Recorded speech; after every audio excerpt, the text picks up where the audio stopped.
और इस वक्त की बड़ी खबर आपको बता दें, थोड़ी देर में प्रधानमंत्री मोदी और नवाज शरीफ की मुलाकात शुरू होने जा रही है। 10:30 बजे प्रेस कॉन्फ्रेंस भी होगी। इस वक्त की बड़ी खबर आ रही है, करीब 10:30 बजे प्रेस कॉन्फ्रेंस होगी। हमारे एडिटर इन चीफ दीपक चौरसिया सीधे ऊपर से जुड़े हुए, वो कुछ कहना चाह रहे हैं। दीपक, देखिए आंचल, अभी सरताज अजीज बाहर निकले हैं जिस होटल में पाकिस्तानी डेलीगेशन रुका हुआ है, उस होटल से, और जाते हुए उनसे इंडियन रिपोर्टर्स ने पूछा है कि आपके हिसाब से पाकिस्तान की प्रायोरिटी का पहला इशू क्या है। सरताज अजीज ने इसके जवाब में कहा है ऑल द इश्यूज। इसका मतलब है पाकिस्तान इस टेबल पर सब मुद्दे उठाने वाला है, यानी पाकिस्तान की प्रायोरिटी सब मुद्दे हैं। और अब मैं तस्वीरों में देख रहा हूं कि नवाज शरीफ बाहर निकल रहे हैं। नवाज शरीफ के साथ सुरक्षा का पूरा दस्ता है और नवाज शरीफ इस वक्त बेहद खामोश है, उनके चेहरे पर खामोशी ओढ़ी पड़ी है। और तस्वीरों में मैं देख रहा हूं कि नवाज शरीफ बिना कैमरों के सामने रुके हुए इस वक्त होटल से बाहर निकल गए हैं। उनकी सिक्योरिटी इस वक्त उनको होटल से बाहर निकाल कर ले जा रही है। कैमरों के सामने, भारतीय मीडिया के कैमरों के सामने वो बिल्कुल नहीं रुके हैं और सीधे अपनी कार के अंदर बैठ गए हैं। यानी अब से चंद मिनटों बाद, क्योंकि नवाज शरीफ का होटल है जो कांग्रेस कन्वेंशन हॉल है, वहां से मात्र 2 मिनट की दूरी पर है, तो अगले 3-4 मिनट के अंदर नवाज शरीफ प्रधानमंत्री नरेंद्र मोदी के आमने सामने होंगे और वो गोल्डन हैंडशेक होगा जिसका हमें बरसों से इंतजार, जिसका हमें कम से कम 1 साल से इंतजार है। क्योंकि जो काठमांडू मूवमेंट आया था उसमें हाथ तो मिले थे लेकिन ना दिल मिले थे, ना बातचीत हुई थी, और वो काठमांडू मूवमेंट एक तरह से उस काठमांडू मूवमेंट में तब्दील हो गया था जिसने दोनों देशों के बीच के संबंधों के बीच एक ऐसा ठहराव ला दिया था जिसके बाद रिश्ते गरम गरम और गरम ही होते गए। लेकिन क्या आज रिश्ते थोड़े नरम होंगे, इस पर सबकी नजरें लगी होंगी। तो सरताज अजीज ने कहा है आंचल कि सभी मुद्दों पर बात होगी। तो ये बड़ा अहम मुद्दा है कि सभी मुद्दों पर बात होगी, यानी कश्मीर का मुद्दा भी उठेगा, समझौता ब्लास्ट का मुद्दा भी उठेगा, पाकिस्तान जो बार बार कहता है कि भारत सीज फायर का उल्लंघन करता है वो मुद्दा भी उठेगा। जब भारत कहेगा कि 26/11 की ट्रायल नहीं हो रही है तो पाकिस्तान ये कहेगा कि नहीं हमारी तरफ से ट्रायल हो रही है, जो जुडिशरी की देरी है उस पर पाकिस्तान सरकार का नियंत्रण नहीं है। और जितने भी एक्सक्यूज आज तक वो देता आया है वो एक बार फिर से देगा, लेकिन भारत उसको कैसे टेकल करता है ये देखने वाली बात होगी। मैं क्विक कमेंट के लिए सारे पैनलिस्ट के पास भी आऊंगी। कुल मिलाकर जो दीपक ने अभी बताया अपडेट के लिहाज से, मुनी साहब सबसे पहले आपसे, ऑल द इश्यूज, यानी कि दोनों देशों की तरफ से कोई रेड लाइंस नहीं है। बलूचिस्तान कश्मीर का मुद्दा पाकिस्तान भी उठाएगा, हम लखवी का मुद्दा उठाएंगे, 26/11 के ट्रायल का मुद्दा उठाएंगे और लगातार सीज फायर वायलेशन का मुद्दा उठाएंगे। कुल मिलाकर देखिए, ये जो बयान दीपक ने बताया है उसमें मैं देखता हूं पाकिस्तान की तरफ से कुछ नरमी। वो इसलिए कह रहा हूं कि अगर जर्नलिस्ट ने उनसे पूछा कि आपकी प्रायोरिटी क्या है तो उन्होंने कश्मीर का झंडा वहां नहीं गाड़ा। उन्होंने नहीं कहा कि कश्मीर हमारी प्रायोरिटी है और कहा कि सभी पे बातचीत होगी। तो इसलिए ये समझना चाहिए कि पाकिस्तान तैयार होकर आया है कि कहीं न कहीं इस बातचीत को आगे बढ़ावा दिया जाए, मोहसिन रजा इस वक्त हमारे साथ फोन लाइन पर पैच है, वरिष्ठ पत्रकार पाकिस्तान से। मोहसिन साहब, आज ये मुलाकात होने जा रही है और बहुत दुर्भाग्यपूर्ण है कि मुलाकात से पहले हमारा एक जवान जो है बीएसएफ का वो शहीद हो जाता है। उसकी श्रद्धांजलि की तस्वीरें आज सुबह आती हैं। आपके रक्षा मंत्री कहते हैं कि अगर जरूरत पड़ी तो हम न्यूक्स का इस्तेमाल करेंगे। इन सब बातों के बीच में अमन की आशा का आपको क्या लगता है कि एक दीप जलेगा क्या उफा में आज? जी देखिए, पाकिस्तान ने हमेशा ये मौक़िफ़ इख्तियार किया है कि वो बातचीत के जरिए तमाम मसाइल का हल चाहता है और गुज़िश्ता रोज पाकिस्तान के दफ्तर खारजा के तर्जुमान का भी यही मौक़िफ़ था कि तमाम जो मसाइल हैं उनको यहाँ पर उठाया जाएगा। उन्होंने किसी खास मुद्दे का जिक्र नहीं किया था कि किसी खास इशू को जो है वो नुमाया किया जाएगा। तो उससे लगता है कि पाकिस्तान जो है वो बातचीत की का ख्वाहिशमंद है और पाकिस्तान चाहता है कि जो सेक्रेटरी खारजा की सतह पर पाकिस्तान और भारत के मुज़ाकरात का सिलसिला जारी था उसको बहाल होना चाहिए। जी, जिस तरह मोहसिन ने भी दीपक अभी कहा कि कम से कम बातचीत और मुलाकात का सिलसिला बहाल होना चाहिए, एक बॉडी लैंग्वेज के पॉइंट ऑफ व्यू से आपसे पूछना चाहूंगी। नवाज शरीफ साहब ने कल भी पत्ते नहीं खोले थे, उन्होंने कहा पहले बात हो जाने दीजिए फिर बताऊंगा। क्या ये भी वजह हो सकती है कि जिस तरह से प्रधानमंत्री मोदी के अंदर भी सरप्राइज एलिमेंट है, क्रिकेट डिप्लोमेसी करते हुए उन्होंने अचानक 60 देशों के प्रमुखों को, नवाज शरीफ भी उसमें शामिल थे, उनको ऑल द बेस्ट कहने के लिए फोन कर दिया। माफ कीजिएगा, आपके पास आऊंगी दीपक। इस वक्त तस्वीरें आ रही हैं प्रधानमंत्री मोदी और नवाज शरीफ के बीच में, जिस गोल्डन हैंडशेक की आप बात कर रहे थे वो यहां पर गोल्डन हैंडशेक दिख रहा है। दोनों देशों के, दोनों मुल्कों के डेलीगेशन लेवल ऑफिसर्स एक तरफ हैं और दूसरी तरफ नवाज शरीफ और प्रधानमंत्री मोदी हाथ मिलाते हुए बैठक शुरू होने जा रही है ऊफा में। उस बैठक जिसका सबको इंतजार है, देखना होगा कितनी गर्मजोशी होगी इस बैठक के बाद। 10:30 बजे यह भी कहा जा रहा है कि बाकायदा एक प्रेस कॉन्फ्रेंस स्लेटेड है। क्या निकल के आएगा? ट्रैक टू बातचीत दोनों मुल्कों के बीच में चल रही थी, अब उसमें कितना ग्राउंड वर्क हो चुका है? दीपक, आपके सूत्र आपको क्या बताते हैं? हम तस्वीरों में तो देख पा रहे हैं कि गोल्डन हैंडशेक अभी अभी दोनों के बीच में, नवाज शरीफ और मोदी के बीच में हुआ। या इस गोल्डन हैंडशेक को मैंने देखा और आपने भी देखा होगा कि मोदी के चेहरे पर हल्की मुस्कुराहट है, लेकिन नवाज शरीफ के चेहरे पर मुस्कुराहट नहीं है। वो गंभीरता ओढ़े हुए हैं, लेकिन नवाज शरीफ की बॉडी लैंग्वेज कम से कम अजीत डोभाल के साथ हाथ मिलाते हुए काफी असहज दिख रही थी। इसको सबने नोटिस किया होगा।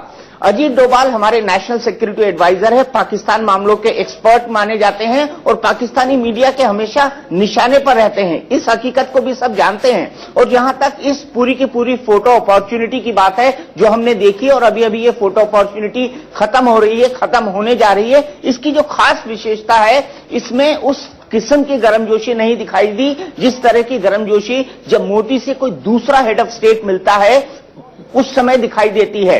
तो यानी इस हैंडशेक के अंदर, मैंने गोल्डन भले से कह दिया हो लेकिन मैं इसको सिल्वर नाम दूंगा, ये एक सिल्वर हैंडशेक है। इसमें उस तरह की गर्मजोशी नहीं है जिसमें झप्पियां पाई जाएं, जिसमें गले लगा जाए और जिसमें यह कहा जाए कि हम दोनों एक दूसरे के नेचुरल पार्टनर हैं या नेचुरल पार्टनर बन सकते हैं। तो इसमें थोड़ा तनाव दिखा, थोड़ी रेस्टलेसनेस दिखी, थोड़ी एनर्जी की कमी दिखी, और ये बात बताता है कि अगर ये बातचीत हुई तो कितने आपसी खिंचाव के बीच होगी। मैं तनाव शब्द का इस्तेमाल नहीं करूंगा, आपसी खिंचाव के बीच होगी, और किन किन चीजों पर दोनों देशों के बीच सहमति बनाने की जरूरत है और किन किन चीजों पर दोनों को कॉम्प्रोमाइज करना पड़ सकता है। जहां तक आपने ट्रैक टू की बात करी, मुझे लगता है कि सबसे बड़ा इंफेसिस प्रधानमंत्री नरेंद्र मोदी का यह होगा कि वो यहां से निकलकर अपनी होम कॉन्स्टिट्यूएंसी को क्या जवाब देते हैं और उसके लिए क्या ले जाते हैं पाकिस्तान से, क्योंकि पूरा भारत उनसे सवाल पूछेगा कि आप पाकिस्तान से मिल तो लिए, आपने रिक्वेस्ट भी दे दी, मुलाकात भी हो गई, बहुत अच्छा है, लेकिन पाकिस्तान ने बदले में क्या दिया, आतंकवाद के लिए क्या दिया? बिल्कुल, दीपक ने अभी कहा ये गोल्डन हैंडशेक नहीं सिल्वर हैंडशेक है। आप तस्वीरों में देख सकते हैं, बिल्कुल सही ऑब्जर्वेशन है। नवाज शरीफ की जो मुस्कुराहट है बड़ी रुक रुक कर आ रही है। हमारे साथ प्रदीप सिंह जी वरिष्ठ पत्रकार और शीलकांत शर्मा जी एक्स डिप्लोमेट जुड़ गए हैं। एक क्विक कॉमेंट शीलकांत शर्मा जी, पहले आप। वो एक उर्दू का जुमला है, मायूस हैं वादे से हम पास नहीं और पास भी हैं। तो ये कुछ ये लगता है साथ भी हैं और साथ नहीं, कुछ ऐसी सी फीलिंग नजर आ रही है कम से कम नवाज शरीफ साहब के चेहरे से। पर ये बात को मैं इस बात पे आगाह करना चाहता हूं कि भारत पाकिस्तान के बीच में जो संबंध हैं 50 साल 60 साल के हैं और जो परेशानियां हैं वो लंबी चली आई हैं, तो हर एक मुलाकात से सारी की सारी अपेक्षाएं उस पर नहीं लादनी चाहिए। अभी चलने दीजिए इसको, और मैं कहूंगा कि जितना हो जाए उतनी अच्छा है, क्योंकि बात रुकी हुई थी, बातचीत हो नहीं रही थी, चलिए बात हुई है, बैठक हो रही है, चले जितना हो जाए उतना सही। कम से कम एक आउटलुक में एक थोड़ा सा रिलैक्सेशन होना चाहिए। प्रदीप जी, सिल्वर हैंडशेक आप मानेंगे इसे? हाँ बिल्कुल। देखिए आंचल जी, हम लोग कम से कम 50-60 साल से ये दृश्य देखते आ रहे हैं। उधर के प्रधानमंत्री राष्ट्रपति मिलते हैं, इधर के प्रधानमंत्री मिलते हैं, हर बार एक उम्मीद जगती है और फिर एक निराशा का दौर आता है, फिर ये होता है कि फिर से शुरुआत करो। तो वो रहीम का एक दोहा है, रहीमन धागा प्रेम का मत तोड़ो चटकाए, टूटे से फिर ना जुड़े, जुड़े गांठ पड़ जाए। तो दोनों देशों के संबंधों में एक गांठ पड़ी हुई है, एक ट्रस्ट डेफिसिट है पड़ी हुई है। जो गांठ ट्रस्ट डेफिसिट की कह रहे हैं, भरोसा नहीं है। हमको भरोसा नहीं है कि पाकिस्तान आतंकवाद के बारे में गंभीरता से कुछ करेगा। उन पाकिस्तान को हमसे आशंकाएं हैं। तो ये जब तक विश्वास आपस में नहीं होता तब तक संबंध को कोई मीनिंगफुल तरीके से आगे बढ़ाना मुश्किल होता है। आज की जो मुलाकात है, निश्चित रूप से देखिए, तनाव हो, युद्ध की स्थिति आ जाए, उससे बेहतर है कि कम से कम सिल्वर हैंडशेक ही सही वो होता रहे, बातचीत चलती रहे। किसी भी डेमोक्रेटिक सेटअप में, हमारी बड़ी स्ट्रांग डेमोक्रेसी है, तो वो हम नहीं चाहेंगे कि युद्ध की स्थिति आए, नहीं चाहेंगे कि तनाव की स्थिति आए, क्योंकि ऐसी स्थिति में सबसे ज्यादा नुकसान जो है वो विकास पर पड़ता है। हमारे साथ मैं मुनी साहब के पास आऊंगी, लेकिन मोहसिन साहब इस वक्त फोन लाइन पर पहुंच जाए। मोहसिन साहब, हमने तो तस्वीरें देखी है, मुझे ये नहीं पता है कि आप तस्वीरें देख पा रहे हैं नवाज शरीफ और मोदी के हाथ मिलाते हुए या नहीं, लेकिन थोड़ा तनाव नवाज शरीफ साहब के चेहरे पर दिख रहा है। कल भी उनसे जब इंडियन मीडिया ने पूछा कि बताइए आप भारत और पाकिस्तान के रिश्तों को एक नई शुरुआत, एक अच्छी शुरुआत मिलेगी, तो उन्होंने कुछ भी कहने से इनकार कर दिया। क्या ये वाकई तनाव है या आप कहेंगे कि हम लोगों की परसेप्शन है अभी? मुझे लगता है ये है कि आपकी जो परसेप्शन है वो दुरुस्त है, क्योंकि देखें, पाकिस्तान में इंडिया के हवाले से कुछ मजहबी जमातें जो है बहुत सख्त मौक़िफ़ रखती हैं, लेकिन नवाज शरीफ ने इंडियन प्राइम मिनिस्टर मोदी की दावत के ऊपर वो उनकी तकरीब अर्फ़ बरदारी में इंडिया गए और वहां पर जाकर उन्होंने एक मौका दिया कि पाकिस्तान और इंडिया करीब आ सकते हैं। लेकिन शायद नवाज शरीफ ने महसूस किया कि उनके इस इनिशिएटिव का सही जवाब जो है वो इंडिया की तरफ से नहीं मिला, इसलिए वो इस वक्त उनका जो बॉडी लैंग्वेज है वो उनके उसी फीलिंग को जाहिर कर रही है जो कि उनको मायूसी हुई उनके दौरा भारत के बाद। ये मुद्दा पहले भी उठ चुका है मुनी साहब, ये कहीं ना कहीं मोहसिन भाई जो कह रहे हैं ये बात मानी जा सकती है कि प्रधानमंत्री मोदी जिस तरह से इस रिलेशनशिप में पिछले एक साल को एनालाइज किया जाए, पहले उन्होंने नवाज शरीफ को बुलाया, साड़ी और शॉल की डिप्लोमेसी हुई, उसके बाद अचानक से यहां पर अब्दुल बासित मिल रहे थे हुर्रियत के नेताओं से, तो बिल्कुल ब्रेक पॉइंट पे आ गई कि बात ही नहीं आगे करेंगे, और फिर अचानक से नेपाल में हैंडशेक होता है। उसके बाद क्रिकेट के लिए खुद प्रधानमंत्री जो है वो नवाज शरीफ को फोन करते हैं ऑल द बेस्ट कहने के लिए। और थोड़ा सा मोदी जी को समझ पाने में क्या नवाज शरीफ थोड़ा हिचकिचा रहे हैं? उनका ये सोच हो सकती है कि पहले मुलाकात हो जाए, देख लें कि क्या बात है, फिर अपने पत्ते खोलेंगे।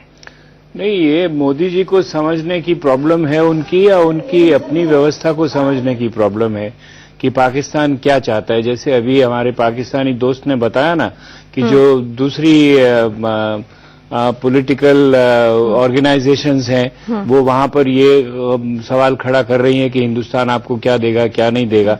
देखिए, मैं उन्होंने पहले भी एक बात कही थी कि हम लोग आपस में बातचीत से सब मसले सुलझाने को तैयार हैं। मैं एक सवाल पूछना चाहता हूं सारे पाकिस्तान से कि भाई आपने सारे हथकंडे तो अपना लिए ना। पहले आपने 3-4 बार लड़ाइयां लड़ ली, उसके बाद में आपने टेररिज्म शुरू कर दिया, अब आप न्यूक्लियर थ्रेट बता रहे हैं। आखिर आप चाहते क्या हैं? आप किस तरह से हमारे जो आपसी मसले हैं उनको ठीक करना चाहते हैं?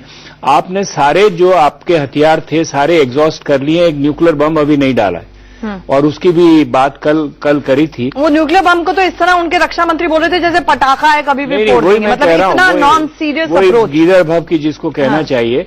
तो आपने और सब काम कर लिए हैं, तो इसीलिए आप सोचिए कि आपको आगे क्या बढ़ना है। और अगर आपको बातचीत आगे बढ़ानी है, अगर आपको ये समझ में आ गया कि टेररिज्म से आपकी बात नहीं बन रही है, जो अभी नहीं बनी है, पिछले 10 साल से आप ये कोशिश कर रहे हैं लेकिन कुछ हुआ नहीं है, तो अपना नजरिया बदलिए, अपने तौर तरीके बदलिए, अपना पैतरा बदलिए। तो मैं ये समझता हूं कि ये परेशानी उनकी है नवाज शरीफ की, इसलिए वो समझ नहीं पा रहे कि किस तरह से, तो अपना नजरिया बदलिए, अपने तौर तरीके बदलिए, अपना पैतरा बदलिए। तो मैं ये समझता हूं कि ये परेशानी उनकी है नवाज शरीफ की, इसलिए वो समझ नहीं पा रहे कि किस तरह से एंगेज किया जाए मोदी जी को। ये भी एक सबसे बड़ी, दीपक, जिस तरह मुनी साहब ने कहा, नवाज शरीफ की परेशानी 2 लेवल्स पर है। एक कि भारत से कैसे डील करें एक इंडिविजुअल के तौर पर, और दूसरी कि पाकिस्तान में जो ब्रीफ कैरी करते हैं, चाहे वो राहिल शरीफ का ब्रीफ हो, ISI हो या तमाम दूसरे एलिमेंट्स हो, उससे कैसे डील करें। और वो अपने साथ जब घुसते हैं किसी भी रूम में टॉक करने के लिए, बातचीत करने के लिए, तो बैगेज इतना सारा लेकर आते हैं। बिल्कुल बैगेज लेकर आते हैं, लेकिन लीडर क्या होता है? सवाल यह है कि लीडरशिप क्या होती है। लीडर वो होता है जो रीडर नहीं हो। आंचल, ये समझना होगा हमें पता है कि पाकिस्तान की डोमेस्टिक मजबूरियां क्या हैं। मुन्नी साहब भी अच्छी तरह जानते हैं, हम भी अच्छी तरह जानते हैं और पूरी दुनिया अच्छी तरह जानती है। लेकिन इसके बावजूद नवाज शरीफ को रास्ता निकालना होगा। अगर वो भारत से दोस्ती चाहते हैं और अगर अंतर्राष्ट्रीय दबाव को अपने ऊपर से कम करना चाहते हैं। नरेंद्र मोदी के पास एक अच्छा मैंडेट था। मैंडेट अटल बिहारी वाजपेयी के पास भी अच्छा तो नहीं कहूंगा, कम मेजोरिटी थी उनके पास, लेकिन उनके पास नियत थी। आप इन दोनों को कंपेयर कर लीजिए। मनमोहन सिंह के पास भी अच्छा मैंडेट था, लेकिन इस दरमियान क्या हुआ और पाकिस्तान बार बार क्या करता रहा, इसको भी हमको देखना चाहिए। तो मैं ये कहूंगा कि नवाज शरीफ एक लीडर की तरह नहीं, एक रीडर की तरह बिहेव कर रहे हैं, जो सिर्फ अपने यहां पे जितनी भी तंजीम है, जितनी भी कम्युनिटी है, उनकी ब्रीफ को पढ़ पढ़ के हमेशा कंफ्यूज होते रहते हैं और ये सोचते रहते हैं मैं क्या करूं और क्या ना करूं। चाहे वो एक्सट्रीमिस्ट ग्रुप हो, चाहे वो आईएसआई हो, चाहे वो सेना हो, चाहे वो वहां के मॉडरेट लोग हों, चाहे वहां के सरकार के नुमाइंदे हों। तो अगर वो कंफ्यूज होते रहेंगे, अगर वो लीडरशिप का एक नजरिया लेकर नहीं चलेंगे, तो भारत और पाकिस्तान के रिश्ते इसी तरह खराब होते रहेंगे और इसी तरह की हालात होते रहेंगे और वो कोई रास्ता नहीं निकाल पाएंगे। ये उनकी मजबूरी है और इसको उनको बहुत अच्छी ढंग से समझना पड़ेगा। बिल्कुल। एक और पहलू जो जिस तरह दीपक ने भी अभी बताया कि डोमेस्टिक पॉलिटिक्स न सिर्फ पाकिस्तान की बात की जाए। कल हमारे शो में एमजे अकबर साहब आए बीजेपी का रुख रखने के लिए। उन्होंने कहा कि देखिए साइडलाइंस पर ये बातचीत हो रही है, ये डिप्लोमेटिक कर्टसीज होती हैं, अब ज्यादा कुछ उम्मीद नहीं करनी चाहिए। तो क्या वजह है कि यहां से भी जो बीजेपी का पॉलिटिकल क्लास का ये जो रुख आ रहा है, अब बहुत सोच समझकर संभलकर ये एटीट्यूड की कोई ब्रेक थ्रू या किसी बड़ी अचीवमेंट की इसमें नहीं देखा जाना चाहिए? शीलकांत जी, देखिए साल भर हो गया है और साल भर में जो बीजेपी सरकार है और जो मोदी जी की गवर्नमेंट ने जो मैसेज पाकिस्तान को दी है, वो मैसेज अब तक काफी साफ जा चुकी है कि देखिए हम बात करने को तैयार हैं, लेकिन ये सब हथकंडे नहीं चलेंगे। तो अब वो जब बात कही जा चुकी है, वो कम्युनिकेशन जा चुका है और अब जब मिल रहे हैं और मोदी जी ने खुद ने इनवाइट किया उनको मिलने के लिए, तो हमें थोड़ा आगे की बात सोचनी चाहिए। और मैं अकबर साहब की बात से कि ये मतलब हर बार जो मुलाकात हो रही है उसको मुलाकात के पहले ही आप कह दें कि इसमें कुछ नहीं होगा, ये तो सिर्फ कर्टसी टाइप की चीज है। तो मैं सोचता हूं कि डिप्लोमेसी का एक तकाजा है कि हर नई शुरुआत में उम्मीद रखनी चाहिए, because it is a negotiating possibility. जो डिप्लोमेसी है वो हमेशा होप स्प्रिंग्स इटर्नल। और पाकिस्तान और हम लोग पड़ोसी हैं और वाजपेयी जी जैसा कहते थे कि you can't have choice for neighbours. तो उस सब को देखते हुए और चूंकि मोदी जी ने खुद इस तरह से इनिशिएटिव लिया है और ये पिछले कई महीनों में उन्हीं का इनिशिएटिव रहा हमेशा, तो हमें थोड़ा होप इन्वेस्ट करनी चाहिए और देखना चाहिए। अब वो शरीफ साहब की संजीदगी जो है वो उसके और कारण होंगे और शायद दीपक जो कह रहे हैं वो बात सही है कि अंदर से उनके आप जितने दबाव हैं वो हो सकते हैं। तो पर फिर भी लेट अस सी। प्रदीप जी, एमजे अकबर और बीजेपी की नाउम्मीदी और नवाज शरीफ की संजीदगी के बीच में ये जो बैठक होने जा रही है, आपके हंच क्या है, एक दो बता दीजिए। नहीं देखिए आंचल, बड़ी सीधी सी नाउम्मीदी की बात ये, मतलब बीजेपी क्या पूरे देश को जो अनुभव रहा है हमारा, अगर इतिहास पर नजर डालें तो कुछ पहले कहा जाता रहा कि भाई सिविलियन एडमिनिस्ट्रेशन वहां जो होता है वो आर्मी के कहने पर चलता है, आईएसआई के कहने पर चलता है। तो जब तक उनसे बातचीत नहीं होगी, वो उनका रुख नहीं आपको पता होगा, कुछ आगे बात बढ़ने वाली नहीं। तो हमने देखा मुशर्रफ साहब के जमाने में आर्मी चीफ भी थे और प्रेसिडेंट भी थे, बात की तब भी कुछ बात नहीं बनी। तो एक निराशा जो है, देखिए जब तक पाकिस्तान को ये बात समझ में नहीं आएगी कि भारत से तनाव में, लड़ाई में उसका हित नहीं है, उसका सिर्फ नुकसान है, तब तक ये बात आगे नहीं बढ़ने वाली है। दोनों ये समझ आते आते कितने दशक लग जाएंगे प्रदीप जी, ये पता नहीं। हम 40-50 साल से तो हम लोग देख रहे हैं और पता नहीं कितने साल तक देखेंगे, कब तक होगा, लेकिन उम्मीद नहीं छोड़नी चाहिए। वही देखिए, रास्ता एक ही है कि बातचीत कीजिए, दिल मिले न मिले हाथ मिलाते रहिए। और ये बातचीत जो है, मुझे लगता है ज्यादा इंटरनेशनल कम्युनिटी को एक मैसेज देने की कोशिश ज्यादा है, बजाय कि कुछ फ्रूटफुल यानी निकले। दीपक, ये निष्कर्ष ठीक होगा कि मुलाकात हो रही है, मुलाकात होती रहे, बात हो रही है, बात होती रहे। अगर दोनों के दोनों हाथ मिलाते हैं उसके बाद कहेंगे nice meeting you, stay in touch, बातचीत होती रहेगी, लेकिन निष्कर्ष कितना निकलेगा वो आगे देखा जाएगा। अरे आंचल, इसके लिए दोनों एक दूसरे को एसएमएस भेज देते, फोन पर बात कर लेते, उसके लिए बैठकर बातचीत करने की क्या जरूरत थी? मैं नहीं मानता कि भारत की होम कॉन्स्टिट्यूएंसी सिर्फ इससे सेटिस्फाई हो जाएगी। 125 करोड़ लोग हैं भारत में। 125 करोड़ लोगों को नरेंद्र मोदी जी, उनकी भारतीय जनता पार्टी ने पाकिस्तान को लेकर क्या संदेश दिया था?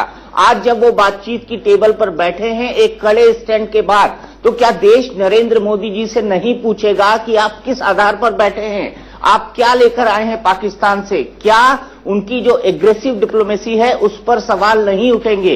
ये सवाल सोचने वाला होगा। और आंचल, इसी का जवाब मैं लूंगा प्रदीप सिंह जी से। मैं बीच में एक बात, देखिए दीपक, आप बात बिल्कुल ठीक कह रहे हैं। आप अगर 1 साल 13 महीने की सरकार के कार्यकाल को देखें तो पाकिस्तान पॉलिसी को लेकर एक कंफ्यूजन नजर आता है कि हॉट परस्यूट में जाएं हम या हमको बातचीत करनी चाहिए। एक बार बातचीत का रास्ता खोलते हैं, गले मिलते हैं, फिर आप बातचीत कैंसिल कर देते हैं। कोई तार्किक आधार दोनों स्थितियों में नहीं लगता। एक आपने प्रिंसिपल स्टैंड भारत ने लिया हुआ है कि जब तक पाकिस्तान आतंकवाद का समर्थन करता रहेगा हम कोई कंपोजिट डायलॉग नहीं करेंगे पाकिस्तान से। तो फिर अब पाकिस्तान के पाले में गेंद है। पाकिस्तान इस मामले में पाकिस्तान की ओर से कोई उसके रुख में बदलाव दिख। हम एक छोटी सी मांग कर रहे हैं कि 26/11 के लिए जो लोग जिम्मेदार हैं उनको आप कम से कम जो है उनके खिलाफ मुकदमा चलाइए, गिरफ्तार कीजिए, उनको कम से कम सजा दिलाइए। उसके लिए भी पाकिस्तान तैयार नहीं है। तो इतनी छोटी मांगे मानने को तैयार नहीं है। दीपक की बात बिल्कुल ठीक है कि यहां लोग पूछेंगे कि भाई आपने बात क्यों बंद की, फिर बात क्यों शुरू की? अब आपने बातचीत शुरू की है तो क्या आपको कोई इंडिकेशन मिला है पाकिस्तान की ओर से? किस उम्मीद के आधार पर आपने बातचीत शुरू की है? तो अगर इस बातचीत से बात कुछ भी आगे नहीं बढ़ती तो एक और निराशा होगी। और सरकार की पाकिस्तान पॉलिसी को लेकर, भारत की मतलब प्रधानमंत्री की पाकिस्तान पॉलिसी को लेकर और सवाल उठेंगे। मुनी साहब, आपको नहीं, ये दीपक की बात और प्रदीप जी की बात को मैं भी आगे बढ़ाता हूं। ये सवाल मैं भी पूछना चाहता हूं भारत की सरकार से, मोदी जी की सरकार से, आप वाकई क्या चाहते हैं? क्या मैसेज आप हिंदुस्तान को देना चाहते हैं? एक तरफ आपने कहा कि हुर्रियत जब तक आप कनेक्शन रहेगा पाकिस्तान का हम बात नहीं करेंगे, तो बात बंद हो गई। उसके बाद क्यों दोबारा कहा कि नहीं वो तो सिर्फ एक टाइम के लिए कहा था कि जब हमारी बात होने वाली हो उस वक्त नहीं होना चाहिए? ये कोई एक्सप्लेनेशन नहीं था। फिर जयशंकर वहां पर गए।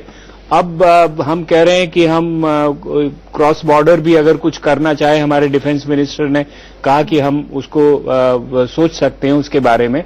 ये सब मैसेज से दूसरी तरफ हर बार हम टेलीफोन करके कहते हैं चलिए बात करते हैं। तो क्या चाहते हैं हम लोग? क्या हम बात से कुछ निकालना चाहते हैं या हमने ये पोजीशन ली है कि जब तक पाकिस्तान अपना नजरिया नहीं बदलेगा हम बातचीत को आगे नहीं बढ़ाएंगे? अगर नहीं बढ़ाएंगे तो नहीं बढ़ाएंगे। या ये सिर्फ हमारे जो विदेशी दोस्त हैं, चाहे चीन हो, चाहे रूस हो, चाहे अमेरिका हो, उनके कहने पे या उनको खुश रखने के लिए हर बार टेलीफोन करके कहते हैं बात करेंगे, लेकिन मन हमारा ये है कि हम बात नहीं करेंगे। तो कंफ्यूजन है, इसमें कोई दो राय नहीं है। और कुछ हद तक मोदी जी की सरकार को भी ये साफ करना चाहिए कि हमारी नीति क्या है पाकिस्तान के लिए। मुझे दीपक के पास भी जाना। शील जी, इसे छोटा कमेंट आपसे, क्योंकि मोहसिन साहब भी पैच है। देखिए, मैं इस बात को कहूंगा कंफ्यूजन नहीं है, ये पेचीदगी का परिचायक है। जो संबंध है पेचीदा है और इसमें ऐसा हॉट एंड कोल्ड होता है, कोई ऐसी बात नहीं है। और भारत को अपनी तरफ से एक आत्मविश्वास दिखाना चाहिए कि हम लोग तैयार, हाँ, वी आर कॉन्फिडेंट। आप अगर गलत काम करोगे तो उसका जवाब भी मिलेगा, पर हम चाहते हैं कि सही राह पे चलें। हम लोग चाहते हैं कि कुछ बातें ऐसी बने जैसे जो टाइटल आपके कह रही, कुछ बात बन जाए। तो पाकिस्तान के साथ एक बड़ी परेशानी ये रही है कि जब भी भारत कुछ डिप्लोमेटिक ऑफेंसिव लेता है तो वहां की सरकार सोचती है भारत कमजोर है, इसलिए आ रहा हमारे पास। तो इस बात को कम से कम पिछले साल भर से मोदी सरकार ने ये बताया है कि हम लोग किसी कमजोरी से आपसे बात नहीं कर रहे हैं, बल्कि चाहते हैं जेन्युइनली कि कुछ बात हो जाए। तो एक आत्मविश्वास से भरा। दीपक आपसे सुषमा स्वराज का जिस तरह से कमेंट आया था कि डिप्लोमेसी में फुल स्टॉप नहीं होता है, सेमीकोलन्स होते हैं, कॉमास होते हैं, ये अपने आप में मोदी की जो एग्रेसिव डिप्लोमेटिक एजेंडा है, अगर उस लिहाज से भी देखा जाए तो एक साल में वो भी धीरे धीरे मैच्योरिटी आ रही है, आप यहां इस तरफ भी मानेंगे?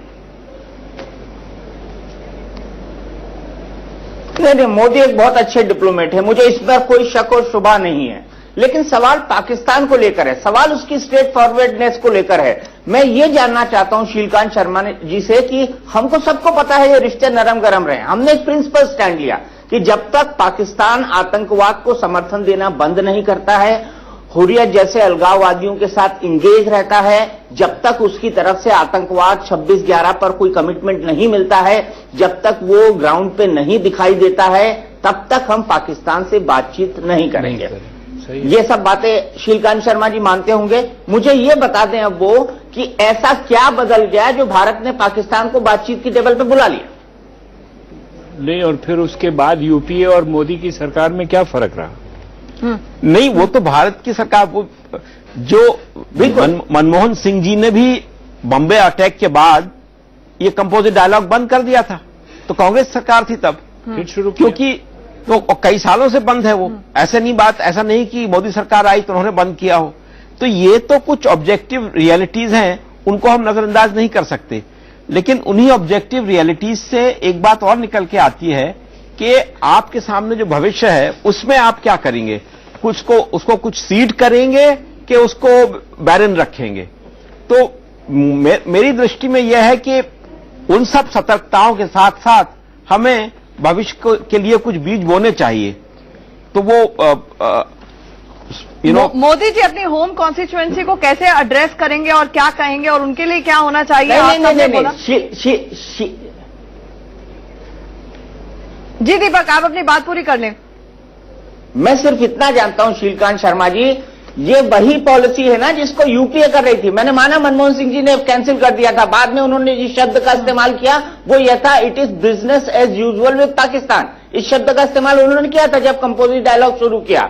नरेंद्र मोदी जी आए, उन्होंने नवाज शरीफ को शपथ विधि में बुलाया, फॉरेन सेक्रेटरी को भेजने का फैसला किया कंपोजिट डायलॉग में। हुर्रियत की मीटिंग के बाद जो अब्दुल बसीत साहब के साथ हुई, उन्होंने कंपोजिट डायलॉग को बंद कर दिया, एक प्रिंसिपल स्टैंड लिया। एनडीए एक प्रिंसिपल स्टैंड लेती है। अब क्या बदल गया उफा में कि उनको फिर से बातचीत की टेबल पर बुलाना पड़ा, और क्या उनको आतंकवाद पर पाकिस्तान से कोई कमिटमेंट मिला है? तो ये सवाल तो आप नवंबर में ही पूछ सकते थे दीपक भाई। हाँ, जब सार्क समिट में जब गए और हाथ में लाए, फाइनली जब हाथ में लाए तो क्या हुआ, वो हाथ में लाने से वो समिट जो था बन गया। तो ये तो जब भी जाते हैं, मुझे याद है 2002 में जब वाजपेयी जी गए थे, नवंबर में काठमांडू में कोई बायलैटरल नहीं हुआ था। नवंबर में काठमांडू में कोई बायलैटरल नहीं हुआ था। वो सिर्फ मुलाकात हुई थी। मुलाकात भी ऐसे हुई थी कि वो एक दूसरे से नजरें नहीं चुरा पाए तो हाथ मिला लिया। नहीं, ये एक बड़ा, हम लोग बड़े खुश हुए थे जब वो मोमेंट आया था कि कम से कम हाथ तो मिलाया, लेकिन वो जिन हालातों में मिलाया गया था वो भी तस्वीरें अगर आप देख ले, हम सुबह से चला रहे थे। लेकिन असन असरी रिजवी जी पॉलिटिकल एक्सपर्ट है, पाकिस्तान से हमारे साथ जुड़ गए हैं। असन असरी रिजवी जी, एक बात बताइए, आपके भी नवाज शरीफ उस रूम में इस वक्त मौजूद हैं, क्या ब्रीफ लेकर गए हैं, आपकी क्या उम्मीदें हैं इस मुलाकात से? देखिए, कोई ज्यादा हाई एक्सपेक्टेशन कम मेरी नहीं है। डायलॉग तो उसी वक्त स्टार्ट हो सकता है अगर दोनों पार्टीज यानी इंडिया और पाकिस्तान जो हैं वो इस बात से एग्री करें कि वो अपनी अपनी जो कंप्लेंट्स एक दूसरे के खिलाफ हैं, इंडिया को पाकिस्तान के खिलाफ कंप्लेंट्स हैं, पाकिस्तान को इंडिया के खिलाफ कंप्लेंट्स हैं, दोनों कंप्लेंट्स अगर टेबल पे रख के वो गुफ्तगू करने के लिए तैयार हो जाए तब तो गुफ्तगू हो सकती है। लेकिन अगर एटीट्यूड ये है कि पाकिस्तान कुछ कंडीशंस को फुलफिल करे, इंडिया को टेररिज्म पे सेटिस्फाई करे, फिर डायलॉग शुरू होगा, तो मेरा नहीं ख्याल डायलॉग जो है वो शुरू हो सकेगा। मोदी जी का मसला हमें ये नजर आता है, अरे इंडिया को टेररिज्म पे सेटिस्फाई करे, फिर डायलॉग शुरू होगा, तो मेरा नहीं ख्याल डायलॉग जो है वो शुरू हो सकेगा। मोदी जी का मसला हमें ये नजर आता है कि इंटरनेशनल कम्युनिटी जिसमें अमेरिका है, रशिया है और चाइना है, दोनों मुल्कों को, इंडिया को भी पाकिस्तान को भी ये कह रहे हैं कि आपस में टॉक्स करें और जो भी कॉन्टेंशियस इश्यूज हैं उन पे कुछ सिचुएशन को बेहतर करें। लेकिन जो डोमेस्टिक कॉन्टेक्स्ट है मोदी जी का, उसके हिसाब से जो अल्ट्रा नेशनलिस्ट अप्रोच एडॉप्ट की गई है, उसकी प्राइमरी कंडीशन ये है कि पाकिस्तान की तरफ टफ एटीट्यूड रखा जाए और पाकिस्तान से डिमांड की जाए कि टेररिज्म पे सेटिस्फाई करें, तब हम बात करेंगे। तो अगर तो यही एटीट्यूड रहा तब तो कोई हसन साहब, ये थोड़ी बात जरा पचानी मुश्किल हो रही है आप जो कह रहे हैं। देखिए, डोमेस्टिक पॉलिटिक्स दोनों तरफ से खेली जा सकती हैं, दोनों की मजबूरियां हो सकती हैं, लेकिन टेररिज्म को लेके कंसर्न सिर्फ भारत का नहीं है, अंतर्राष्ट्रीय कम्युनिटी का है। और आप ये कह रहे हैं कि अगर भारत इस बाबत कोई गारंटी या कमिटमेंट मांगता है तो पाकिस्तान दे नहीं पाएगा। आप हमें खुद बताएं, टेररिस्ट से तो आप भी ग्रस्त हैं, टेररिज्म से आप खुद ये बात बोलते हैं, फिर इसमें कमिटमेंट देने में, ये कहने में कि हम अपनी सरजमी का इस्तेमाल नहीं होने देंगे भारत के खिलाफ, दिक्कत क्या है पाकिस्तान को, दिक्कत क्या है नवाज शरीफ को? देखिए, जनरलाइज टर्म में तो कमिटमेंट देना कोई ऐसा मसला नहीं होता, लेकिन ये जो स्पेसिफिक इश्यूज जब रेज किए जाते हैं, यही इश्यूज को टेबल पे लाना जरूरी है। देखिए, टॉक्स का बुनियादी असूल ये है, डिप्लोमेसी का असूल ये है कि अगर आप टॉक्स चाहते हैं तो जो ग्रीवेंसेस दोनों साइड के हैं उनको बैठ के डिस्कस कीजिए। प्री कंडीशन रख के टॉक्स नहीं हो सकती। तो मेरा अपने असेसमेंट सिचुएशन ये है कि अगर तो मोदी जी का यही स्टैंड होगा जो कि गवर्नमेंट का हमें नजर आता है और जो उन्होंने चाइना से भी रेज किया है, तो मेरा नहीं ख्याल कि टॉक्स हो सकेंगी। टॉक्स उसी सूरत में होंगी कि इंडिया की कंप्लेंट्स और पाकिस्तान की कंप्लेंट्स को टेबल पर रख के वो गुफ्तगू करें। जहां तक टेररिज्म का ताल्लुक है, पाकिस्तान तो खुद जो है टेररिज्म के सिलसिले में ज्यादा कॉस्ट पे कर रहा है और उसमें पाकिस्तान ने ग्रेजुअली सिचुएशन को मैनेज किया है, अभी तक पूरी तरह कंट्रोल नहीं है। गवर्नमेंट ऑफ पाकिस्तान के जो नागरिक, पाकिस्तान के जो शहरी हैं, उनको कमिटमेंट नहीं दे सकते कि टेररिज्म नहीं होगा। इंडिया को क्या कमिटमेंट देगी गवर्नमेंट ऑफ पाकिस्तान? को देते हैं कि नहीं देते हैं आप लोग? चीन को बिल्कुल नहीं देते। देखिए ये आपने बहुत अच्छा सवाल रेज किया। मैं बताता हूँ आपको, आपने बहुत अच्छी इशू रेज किया है। पाकिस्तान के टेररिज्म के सिलसिले में चीन से भी प्रॉब्लम रहे हैं, श्रीलंका से भी रहे हैं, लेकिन चीन और श्रीलंका को जो हैंडल किया गया है वो गुफ्तो शनीद से किया गया है। मतलब चीन और पाकिस्तान में एक रेगुलर डायलॉग है। इसी तरह जब श्रीलंका की क्रिकेट टीम पे लाहौर में 2009 में अटैक हुआ था, तो पाकिस्तान और श्रीलंका की गुफ्तो शनीद हुई, उससे वो हैंडल हुआ। अब इंडिया पाकिस्तान अगर डायलॉग करेंगे तो ये सिचुएशन हैंडल हो सकती है। जी हसन साहब, आप हमारे साथ बने रहिए। बहुत अहम पॉइंट यहाँ पर रेज किए। यहाँ पर मुनी साहब ने जब कहा तो आपने ये जरूर कहा कि चीन के